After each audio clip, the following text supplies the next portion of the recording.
This week on EYV Podcast. We have a saying that surviving is winning, but life goes beyond that. So, in order to be able to support myself and make ends meet, aside the provisions I was having at home, there were times I have to go to fishing. Yes, I've gone fishing, deep sea fishing. We've gone to Sekendi, we've gone to Abanzi, we've gone to Amabo. Yeah, we go deep sea and we come back in the morning. We go late afternoon, come back in the morning. I've done trout fishing. Oh, yes, I used to push truck and carry big trays of fish. I mean, my mom was a fishmonger as well, so it also partly contributed to that. Even in SHS, I was doing trout fishing and fishing and all. The only thing that made me stop was that I was going for airport. You seem to have taken leadership role at a very tender age. We're talking about being a head boy. In fact, did you start from even GHS? Oh yes, I must say yes. So in GHS, I was head prefect. In SHS, I was head prefect. Same in SHS, I was Pensa president. And I was the Waiters Club president as well, all in SHS. At home, I was the president of our church's youth ministry, Global Evangelical Church, Ebenezer Assembly. Leadership has been a part of me from a sort of young age. What inspired that kind of mindset that at a very young age you sought to lead? I'm a doer. That's how I see it. I'm a doer. I'm a doer in the sense that if there is something to be done, I don't care how it is done. I just want to get it done. I've heard stories of people who have gone for interviews and they have masters and they want to pay the 800 cedis. And I was like, man, it can't be me. And there was at the time I started from my porch. I was living in a single room, ordinary, a porch. My porch was my kitchen. So I climbed to that porch.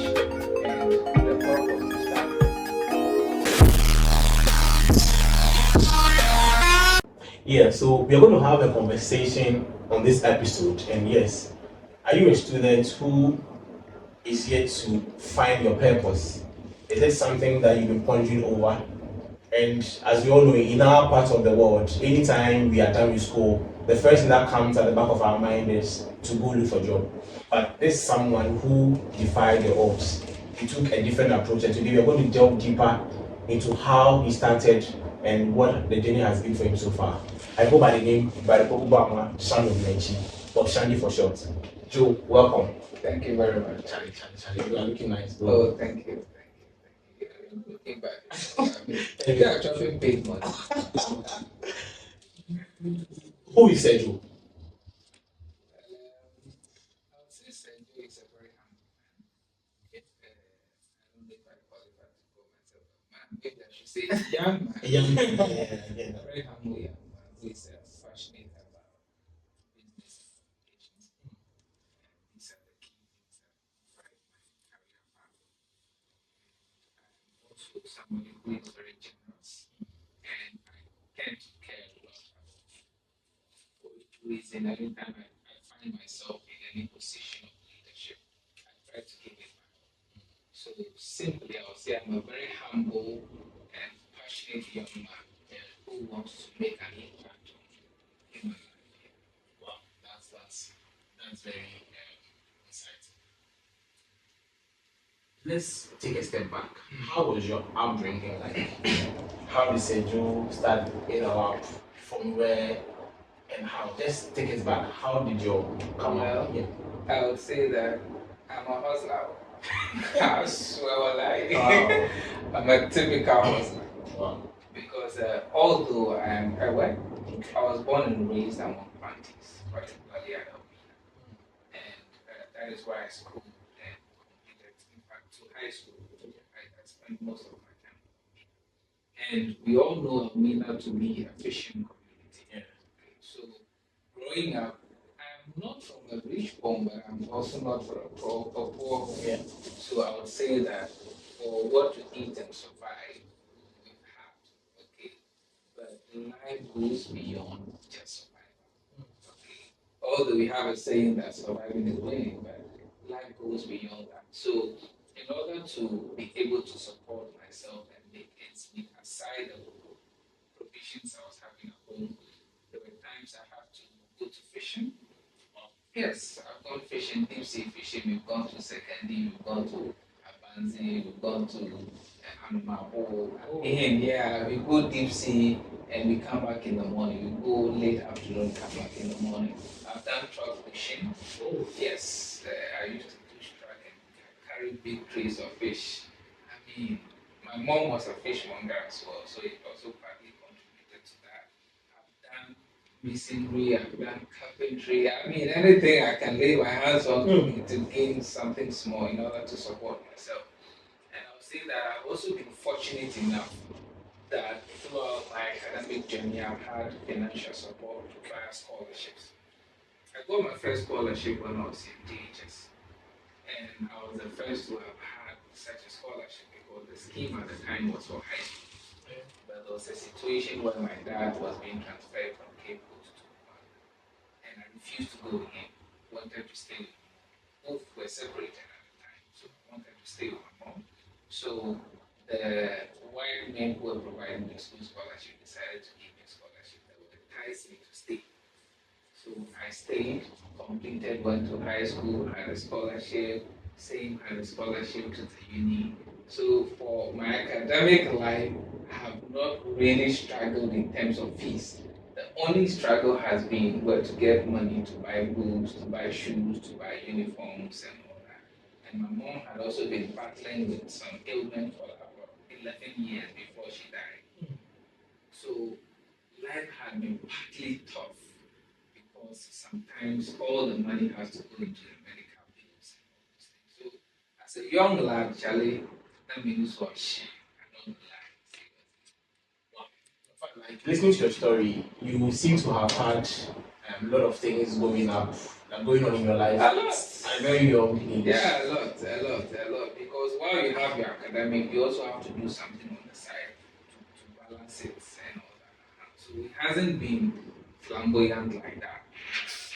But then, like talking about the scholarship that you had, was it based on your academic performance or just to support needy students? Because then you said you're in from like poor home, so was it Yeah, that's what like I said, I'm not from a poor home, neither am I from a rich home. I'm just from an ordinary Ghanaian home where what to eat is not particularly a problem. Okay, but I would also say that I'm fortunate enough to have had my dad's head. And if I say I have my dad's head, my dad was very brilliant. Yeah. He was smart. So at a young age, I was seen to be very smart as well. And that sort of earned me that.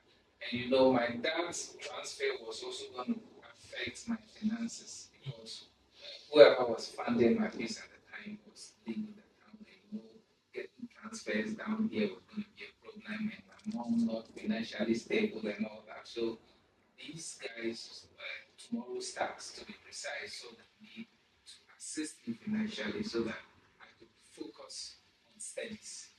Although during vacations, I know what to do to put something on me so that I can survive. So this was from SHS. So this is from junior high school. Junior high school. So junior through to SHS. I mean, even in SHS, I was doing truck pushing and fishing and all. The only thing that made me stop was that I was going for headboard. And you know, a lot of students live in the area. And so when they see that Charlie, our aspiring headboard, they feel strong, then they feel some way. So, in as much as I needed the money, I had to consider reputation because I was thinking people will not vote for headboard if they push strong. You understand? So I was like, nah, I had to lean back a little bit. And even with fishing, the last time I went fishing was also after my first term of being headboard.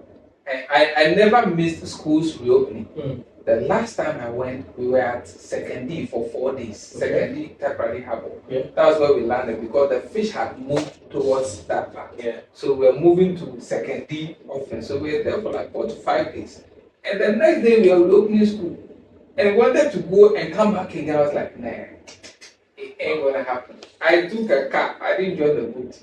I took a car from Secondary harbor, came home with the meager money I had gathered, went to town, bought my provisions, went back to school.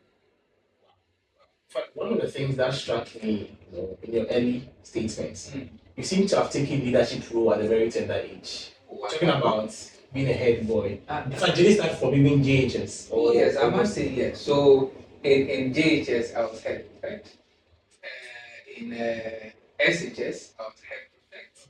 Same in SHS, I was Spencer president, and I was debaters club president as well, all in SHS.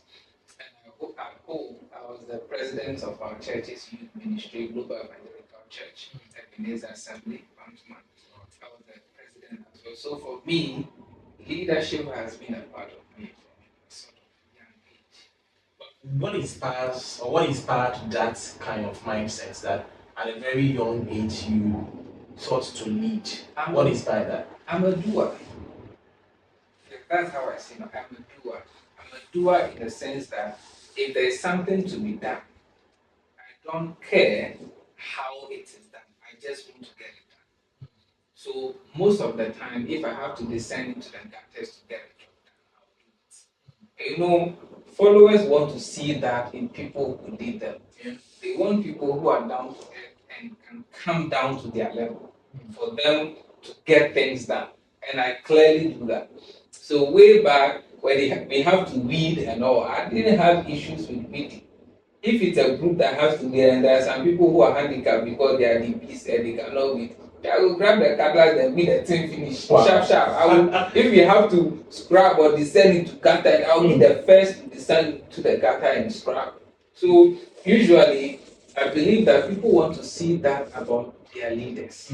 And when you don't fake it, but naturally you descend into the gutters to get jobs done, you would have that favor will bring over you. If it comes to choosing somebody to lead us to do something, you will easily go for it. Because honestly, then you believed in that mantra that says leadership by example. Oh yes, seriously. I believe in leadership by example. As a leader, you must always set examples, and you must be passionate enough about helping humanity. You should be down to earth. Once you have these capabilities or these abilities, you'll be able to say. When I was going through your bio, you seem to have an interesting bio. And fast forward to tertiary, that's where I met you. One time I came to the class and yes, there's somebody called by the name Sergio. I was like, I even thought that was a lecturer that you mentioned it, only for me to see a very, at that time, skinny guy. And I was like, hey. But tell me, Sergio, how did you come about? Was it in tertiary that you had that name, or something that you had before? Oh, that was before I came to the uni. You know, after high school, I went to teach. I taught ICT and partly English. And ICT I taught because while in high school, I had another scholarship to read a course in IT, and we went for a national competition. It was Microsoft Office competition, and I was the only one from the school among 490 students in the central region.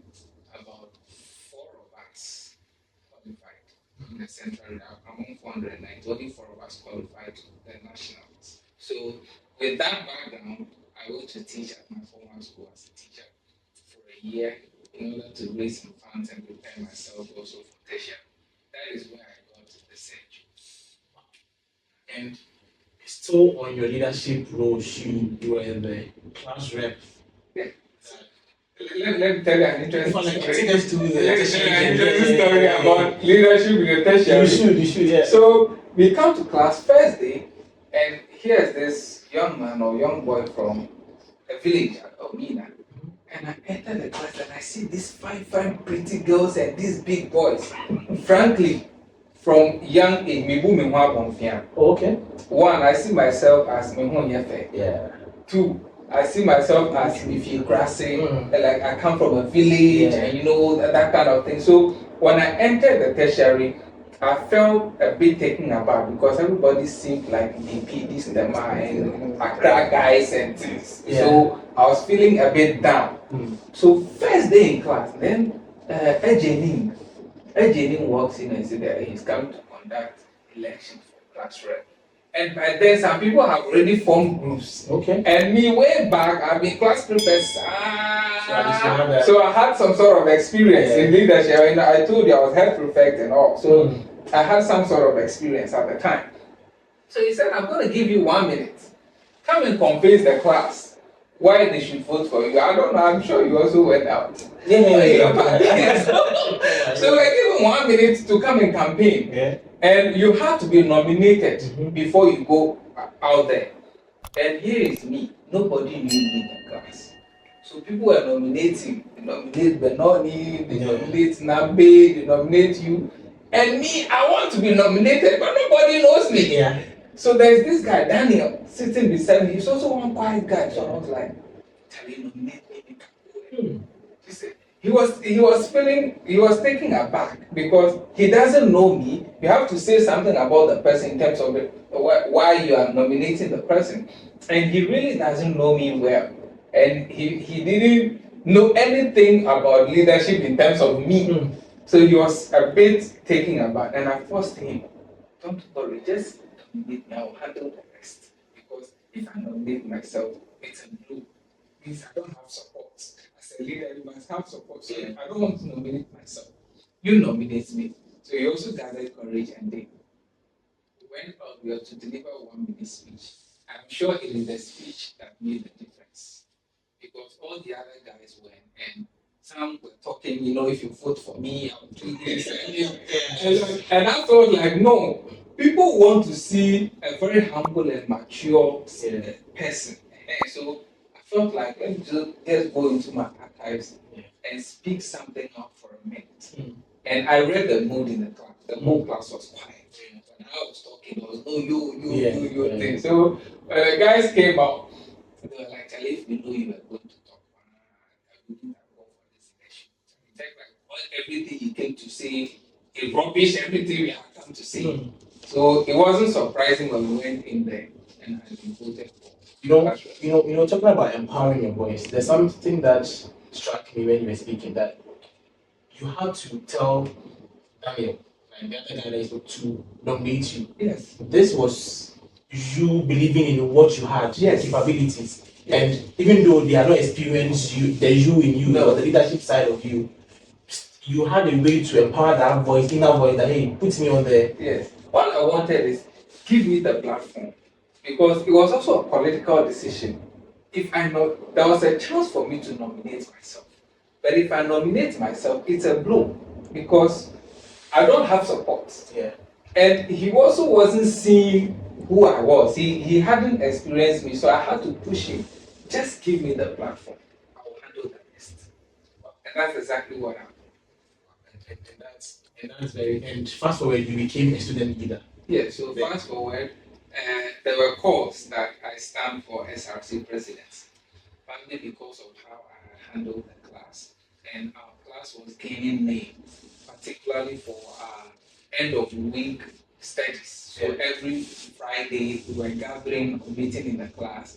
We were looking for lecture halls so I could lead the class through discussions. And that was your idea? Yeah, it was mine. So let's meet, let's do revisions of whatever we learned through the week, and that gradually sent my name across. And there's this Seju guy.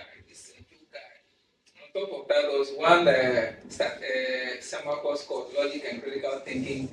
We did a class exercise we did, and he scored us, all of us, all the levels, and it looked like news went out there that I scored the highest. And so people were like, hey, this Seju guy. People when look at me, I've jammed my pimp in his ear, I've ironed my shirt like blade, and I'm quiet. Right from class, I'm going back to my hostel. So my name started traveling bit by bit, and when it came for standing for presidency, my class was fully behind me. Wow, that's a very nice story there. For somebody who is academically sound, like you were good, you had all that it takes to become whatever that you wanted to be in life. And most student leaders after school, they have these opportunities either to enter into politics or even have connections to go and do less formal jobs. But your story is different. When did Golden Prince come in? and even before that, I heard you were doing golden eggs. Mm. Where did this kind of entrepreneurial mindset come in? What inspired that journey? Yeah, so golden eggs, if I recall way back, golden eggs, we were having one political meeting. Okay. Okay, we were having one political meeting, and then there was this guy, Asha. We were looking at how to create visibility for myself. And it was like, Charlie, we know you are good. Okay, people know you are not that, but you have to do something. You have to do something so that people will get to know you well. They will know you. You have to embark on a visibility campaign. You can do something. Maybe that this maybe Joe's golden eggs, like something. And you see, I had one young lady at Santua at the time with me, and so she was fully behind the golden eggs idea. Took charge of it. Go cook Kosiani Meku on campus. We package it. We did ads. Those things at the time. And that golden eggs thing drove my name out because the name we gave it was Sergio's Golden Eggs. So, and when you come, because I was aspiring for presidency, people were taking the things home for free. Meanwhile, it was serious business at the time too. Because at the time we were buying one crate of egg like 14 to 18 cedis or so. And when you sell it, like you get double of the money, something like that. So it was good make business, although we were giving it out for people to just experience the Sergio kind of thing. And after that, there was the thought that, well, with her, there was the thought that we could start the Golden Empire. So we could have a conglomerate of businesses all under the name Golden.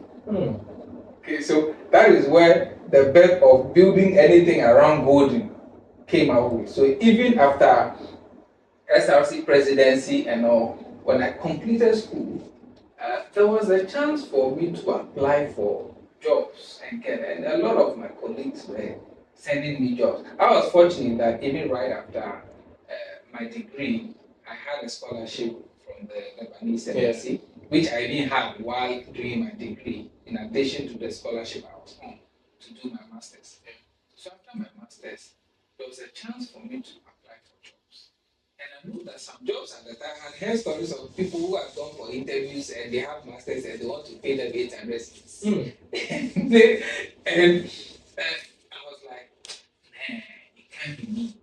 And there were also times I was feeling if I apply for a job, say a public relations assistant or something, and I'm handed a job, I'll be underused.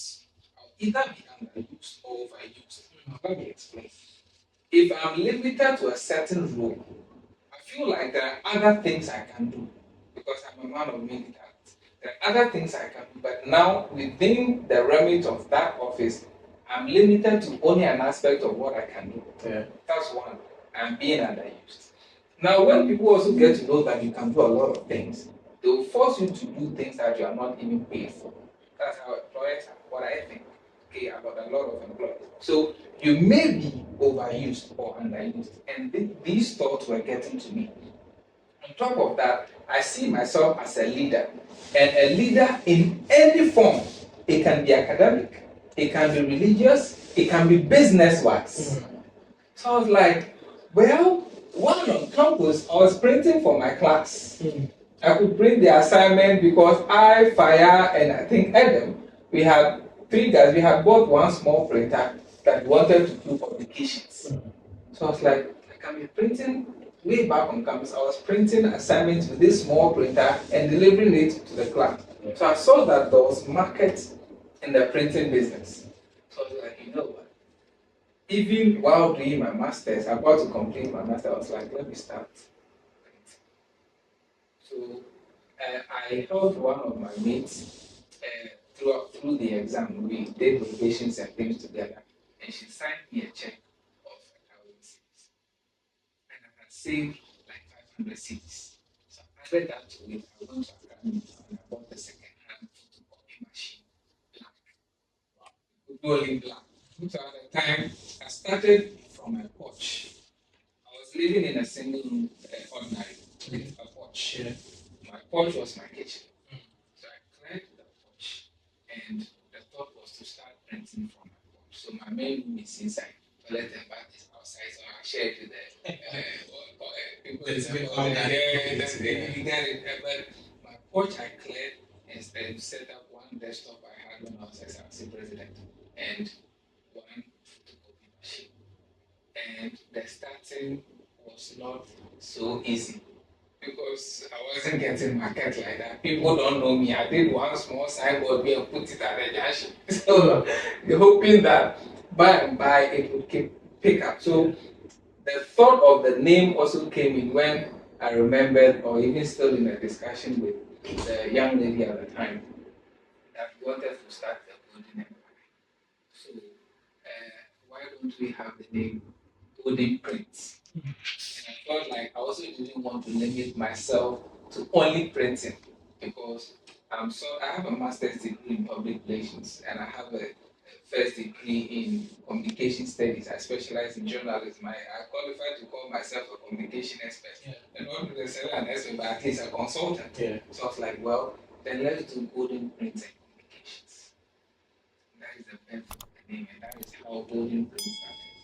And by God's grace, today we have some number of following and a large chunk of clients. In fact, narrating the story, okay, one of the things that I realized were getting some quality people around you to discuss an idea with. Seriously. You know, most of the people want to do things on their own. Sometimes they are in their own corner trying to figure out things, but you didn't do that. Like you had somebody by you who was not just somebody, but somebody who one believed in your abilities, and also you were able to share that idea, and with the help you came up with this whole golden something. Oh yeah. I mean, seriously, that's how it started. And usually, I don't have a wide circle of friends, but anytime I have some key people around me, I share ideas with them, seek their advice. Sometimes they may not see what I see, so I have disagreements.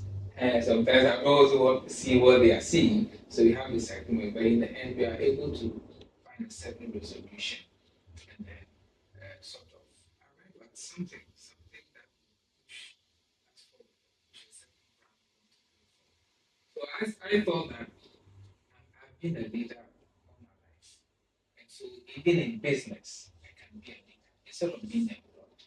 Let me start something, grow it, and begin to You didn't want to be part of the normal 9 to 5 people. You wanted to start something to yes. grow it. So I wanted to grow. I wanted whatever I was starting to grow, so that I can be a leader in terms of business, such that I have employees working for me. So instead of me going to join a company, maybe a big company, and rising through the ranks, I can create the ranks. But seriously speaking, for a student leader, but like it's very instructive, because for a student leader who have got all the right connections, but still you didn't want to settle for, if I do thoughts that as less, trying to work for a company or trying to go seek for a job, you wanted to create the job from scratch. Yeah, I wanted to, because you see, I've been thinking that if I apply to a company now, let me look 10, 15 years back the line of that company. They were probably small. And today they are big. And me, I've completed school, I want to write application and then apply. Right? So if that is the case, then I can also start small. One day, somebody will also write application to my company and say, I want to work with you. Wow. How long has it been so far? So, Golden Print is 3 years. I would say these 3 years. Take us to like the very first day you started like at, you said your single room. I was using the porch. And frankly, the beginning of every business is not easy. You see, there are some businesses that there is demand for it, and there's market. And when you get a certain location, there's visibility, instant visibility, so people will start coming to you. Yeah. But there are times too, you have to create the visibility. So from the onset, clients were not coming like that. Charlie, there were times I was sleeping in my room the whole day. No single person would come and do photocopy. And sometimes somebody will come and ask, Charlie, I want to do color. Can you do color photocopy? The color photocopy, I know they do. But I will take the photocopy, go do for another guy there. Then carry come back. Okay? There were times I was sleep. One person will come, photocopy, 2, there are 3, then 3 CD. My brother. So it got to a time I was feeling like, because as a 3 CD, though, it can't get anywhere. But I was still thinking that perhaps if people get to know me, they'll bring me work. That's what was keeping me. I was like, nah, still people would know. So I now I designed another signboard, a longer signboard, placed it at the roadside, and then placed the smaller one at the main road. So gradually, the smaller one was directing people towards the bigger one. When they see the bigger one, then they know some guy is in the corner. Then they'll follow it and come. So there were times that someone would come and do photocopy like 100, 200 CDs at the go. I was like, well, we are going somewhere. I mean, that's encouraging. So these things kept me on. And there were friends and colleagues who sometimes suggested that, Charlie, I want to go and apply for some job. Because they feel like, we know you are forcing, you want to make it, but check like at the end, But Joe, what were you seeing that they couldn't see? Because like for you to be in that space, and you said like friends and people like who are that close will tell you that, hey, okay. What could you see that they couldn't see? Like what were you seeing? I want to be a business owner. And there's no money, nobody to give me money to start big. So I must start small. And I strongly believe in starting small and growing it. In fact, the key word that drives me in life is growth. In every aspect of my life, as far as I am aging, in every other aspect of my life, I should grow. And so I believe if I put the right nutrients in my business, it will grow. And somebody once told me that, Ejuma, so that thing was in my head, that whatever that comes, I should just eat around it. I shouldn't eat in the moment I eat into the business, it will collapse. So when money comes, you save it small, so that the things you don't have, you go and get. So the next time, even that one was still alone from this young lady I spoke about, to go and buy one small colored printer B, inkjet printer B, that the ink is small, but very expensive. But how you go do it? If somebody come at least you they do colored copy and printing. Okay, so there were suggestions. Actually, wait, but I was seeing a bigger picture where I feel like I can build a big print house, and I need experience from scratch so that when it gets to that level, I can manage. That's what kept me going. Wow. So you had a different mindset. Yes. That was so different from like people, like the ordinary people would think. Even though you were not in that bigger space, you were not in this stylish or like we're not having these big machines, you already had that mindset to still grow, like wanted to grow. Oh, there was a time a client came, a woman came, wanted to print. When she came, I and a colleague of Papa Rich were trying to fill the ink for one of the printers. Now, the woman came, she looked into the pot like this. Looked at us, looked into the pot. I said, please, you want to print something? She said, no, it's okay. But embarrassingly, she left.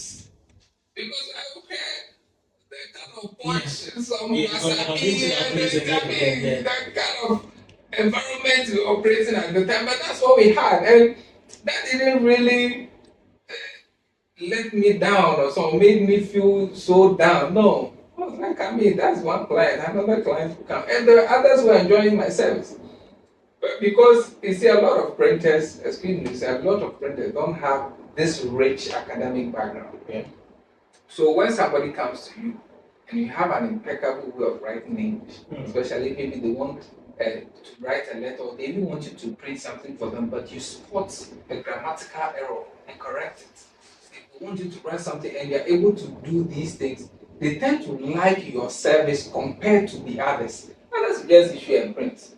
But if I spot any small error, I'll correct. So I began to have some regular clients who were coming, and those who were saying, write this for me, do this for me. And aside that, I was doing my research and communication consultancy to on the side small. So these things sort of kept me going and didn't let me down. Starting a business with no money or with less capital in your single room with porch, not having all the machine that it takes to, and now you've moved away from doing only photocopying. Now what are you doing today? So currently, by God's grace, I only print and communication. We do everything some. Okay. If I say we do everything some, we print banners, we print stickers, we have done signboards. In fact, currently one of the projects we are going to work on is a billboard. Yes, and I do my research consultancy and communication consultancy on the side. And now, by God's grace, my clients are UK and Canada based. And That's small. yes, we do graphic design, we print flyers. I mean, we have printed jobs, a lot of jobs. And there was this one night that I had a call. I started with Google my business, the Google business profile and things because I wanted to gain some online clients, and I did my profile 24/7 because I think I was staying there. So I did it 24 because anytime you call me, I'll be there. And one night we had one job. When we finished, I didn't even have a bigger printer at the time. So I took the job to a colleague and we did it together because 9,000. So one night I was like, what? My God, I won't stop printing. I said one day I slept. That was the first day I had counted 90 million. I don't see this yet. OCDs. And this was after how long? Like when It had been probably like after a year or so. Yeah, after a year, not long after I started the Google My Business thing, then that call came. Then the first job we printed, it was 9,000. Second job, that person brought was 7,000. First time I counted that money from my business, I was like, how there's future in this business? No stopping. So now we do a wide range of things, and of course, we are still not where we want to be yet. We have some machines, we don't have others. So now I've developed partners. I have business partners, some of whom are into this type sort of print, this type of print, this type of finishing and all that. So if job comes, I source, they get it done for me, I deliver, we finish. We frame pictures or Wow, that's so inspiring. That's so inspiring. In fact, one thing that I realized with your journey is persistence and patience. Because when you started this whole journey, you were not there. People, and in fact, where you're putting those two, where your places, there are so many big shops around. there are. So the competitive advantage that I derived from this whole thing was when you said when you were uploading your profile, it was 24/7, meaning anytime, any day, people could get you to work for them. And I'll tell you now, when you go to self printing shops, now you have a number of shops who have also changed to 24/7. And I will tell you, at the time I was doing the 24/7, I was the only one. You changed the game. Yeah, I was the only one. So even me, I helped a friend change his to 24. I told him, my guy, look, this I'm the only one doing 24/7. He's a partner in print. Let me check. I did his business, Google my business thing for him. And others have also followed the trend. If you search printing shops, you know, first five. True. I think it's been a wonderful story so far, and I have really learned a lot from this whole thing. And I'm sure our viewers there too have taken one or two. But before we wrap up, as a startup or a growing entrepreneur, passion, discipline, and motivation, which one do you think does the best for you?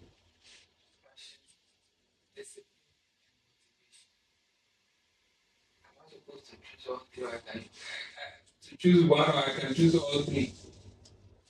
Because I strongly believe that you need motivation. I think you need motivation. And that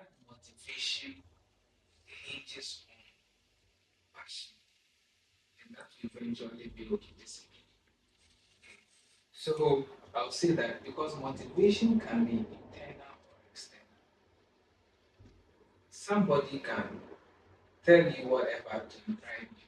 Sometimes you need that inward drive to keep going, else you give up.